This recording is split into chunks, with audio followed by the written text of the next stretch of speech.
अब आपको जिंदा जागरण उदाहरण दिखाता हूँ। हम एक जगह सत्संग कर रहे थे, वहां एक भक्त का दान पात्र में एक पत्र मिला। उसने क्या बताया, अब आपके आगे पढ़कर सुना दूं। अब जब तक हमें परम संत नहीं मिलेंगे तब तक हम अपनी अपनी अटकलों में अटके रहेंगे।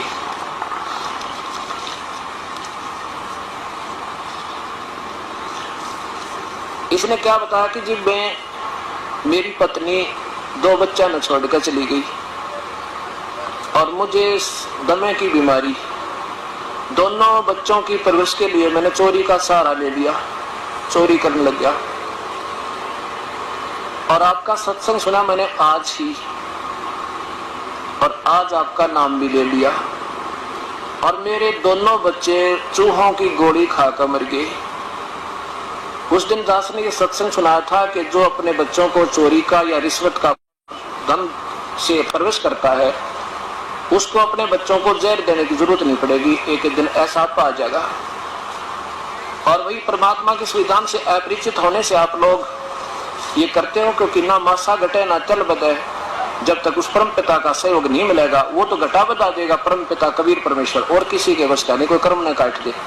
तो इसने अपनी आप बीती कथा सुनाई इस दास को, और इसको पत्र हमने 2 दिन पीछे मिला, दान पात्र में पड़ा रहा, कितना पैसे काट दिया हमने। गुरुजी मैं एक बेबस लाचार हूँ, मेरी पत्नी 2 बच्चों को छोड़कर किसी दूसरे आदमी के साथ चली गई। मैं सांस की बीमारी का मरीज हूँ, मेरे पास कमाने का कोई साधन नहीं था, इसलिए बच्चों के पालने के लिए मैंने चोरी करना शुरू कर दिया।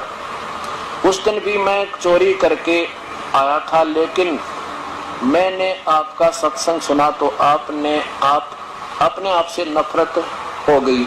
जो कुछ मैंने चोरी किया था वह पैसे दान पात्र में डाल दिया। यह इसलिए कि मेरे पाप की कमाई से बच्चों का जीवन बनाना चाहा, लेकिन मैं दोनों बच्चों ने चूहों वाली दवाई खाकर, दोनों बच्चे चूहों वाली दवाई खाकर मर गए। अब गुरुजी मैंने इतने पाप किए शायद 7 जन्म भी नहीं धुल सकते, परमात्मा सकते। कल मैंने आपसे उपदेश भी ले लिया, आप कृपा करें तो शायद मेरे पाप कम हो सकते हैं। सत्संग में आप सच कहते हो कि कर्म पूरे गुरु के बिना नहीं कट सकता। मैंने 8 साल से आसाराम बापू का मंत्र ले रखा था, लेकिन पाप कटने की बजाय बढ़ते ही चले गए। गुरु दया करन मुझ पापी पर भी। प्रणाम गुरुजी, एक दुखी जीव का पत्र। अब ये सोचना कि देखो दास ये अभिमान नहीं करता कि मैं बहुत बड़ा संत हूँ या मैं बहुत, लेकिन मेरे भगवान वो समर्थ हैं जिसकी मुझे आड़ मिली हुई है, और वो ही हमारे बुराई छुटा सकते, ना कति ना छूटे, चाहे कितनी बात बनाओ। देखो एक राजा की रानी ने नाम ले रखा है गुरुदेव का, और जब लड़की उसकी पत्नी ने पता लग गया कि ये भक्ति करे बिना बात बिगड़ जाएगी, ये 2 दिन का राजा अपनी कमाई खा रहा है और अगले जन्म में ये पशु बनेगा, जो नाम नहीं लिया था। तो वह रोज प्रेरणा करती, आप नाम ले लो जी, आप नाम ले लो जी, बहुत बढ़िया बात है, भक्ति तो करनी चाहिए। लेकिन वो ने सोचा है, वो ने कहा मैं रोज भक्ति करने लग रहा है, सुबह उठते अपना मंत्र करता हूँ, जाप करूँ जी सा भगवान हरे राम करूँ, और के नाम लिया करें। गुरु जी क्या होता है? अब वो कहने लगे जी गुरु जी बिना बात बना नहीं करती, गुरु बिन माला फेरते, गुरु बिन देव दान, गुरु बिन दोनों निष्पन्न चाहे पूछो वेद प्राण, गुरु जी ऐसे बताते हैं। तो वो सोचता ये औरत है ना, ये ऐसे सीधे से दिमाग की होती है, अनुभव को बहका ले, उससे भी बात नहीं तो डरने के लिए उपचुक हो जा घर में, और बका रखी होगी बेवकूफ गुरु ने, मैं कभी जाऊंगा इसकी आंखें आगे उसके हाथ को आ दूंगा, अभी क्या जरूरत है गुरु बनाने की, अपने घर में भक्ति कर ले। जब उसने काफी कहा तो एक दिन कहने लगा मैं चलूंगा तो आपके गुरुदेव से मैं बात करूंगा, तो मेरी शंका का समाधान कर देंगे तो मैं नाम ले लूंगा। अच्छा जी चालिए होता, पर बोलिए ढंगते वहां पर गुरु जी का आगे उल्ट सुल्ट मत बोलिए, अपना मैं ठीक बोलूंगा। अब राजा जी आगे, रानी ने कहा गुरुदेव आज तो ये भगत जी भी आगे हैं और आपसे 2 बात करेंगे फिर नाम लेंगे। अच्छा बेटी कोई बात ना, चाहे 100 बात कर लो, नाम ले लो किसी प्रकार। राजा कहने लगा, महाराज जी एक बात बता, आप क्यों गुमराह क्या करते हो इन भोली आत्माओं को? क्या आप नाम गुरु के बिना नहीं लिया जाता? क्या गुरु बनाना ज्यादा जरूरी है?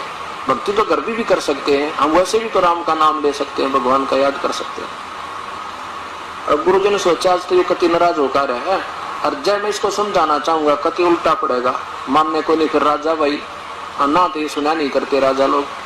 कहने लगे, महाराज जी मैं आज तो इतना व्यस्त हूँ, संगत ज्यादा है, आपकी प्रश्न का उत्तर आज नहीं दे सकता, मैं कभी आपके घर आऊंगा, वहाँ प्रेम तो बतलावांगे काफी देर तक। राजा ने सोची और बढ़िया, रानी के सामने इसने फेल कर दूंगा, हाँ, और यार पीछा छोड़ देगी उड़ा जाना, वो तो मानती ना।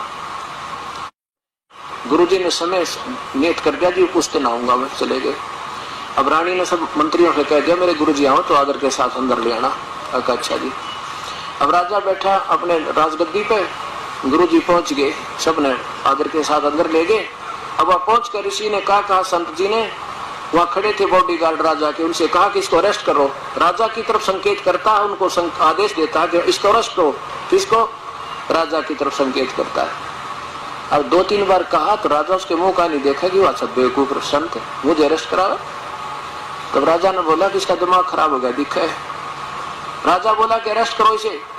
उन सैनिकों से कहने की देरी थी, पूरा वाक्य नहीं हुआ था, इतना ऋषि जी पकड़कर 1 फुट उठा दिया जमीन के ऊपर। इंतजार कर रहे हैं कि आगे क्या कहे, इसने गढ़े या कि तो जेल में ठोके। इतने में रानी आएगी। रानी कहने लगी, अब क्या कर रहे हो मेरे गुरुजी के साथ, ऐसी बदतमीजी क्या करते हैं, छोड़ो इनको। अब रानी के कारण तो वह भी ना छोड़ दे, राजा की इंतजार करे। तो संत जी कहने लगे कि राजन मुझे छुड़वाओ, मैं आपके प्रश्न का उत्तर दे रहा हूँ। कौन से उत्तर प्रश्न का? क्या आपने जो प्रश्न किया था, क्या गुरुजी के बिना भक्ति नहीं होती?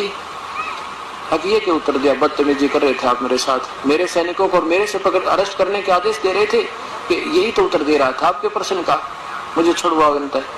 तूने कहा छोड़ दो, कंते छोड़ दिया। अब राजा ने संत ने क्या बताया कि देखो राजन, आपके पास सब शक्ति है और मेरे पास आपके राज वाली सब शक्ति नहीं, मैं उस परम पिता की शक्ति से युक्त हूँ, मेरे पास उस भगवान की शक्ति दी हुई है और आपको केवल राज की शक्ति है। मेरे पास उस भक्ति वाली मार्ग की शक्ति, शब्द शक्ति है, मेरी शब्द में इतनी शक्ति है जैसे मैंने वही शब्द कहे थे कि इसको अरेस्ट कर लो, और ये टस से मस नहीं हुई आपके सैनिक, और वही शब्द आपने कहा था इसे अरेस्ट करो, 2 सेकंड में इसने मुझे पकड़ लिया और आपके कहते छोड़ दिया। और रानी भी कह रही थी तब भी ना छोड़ा।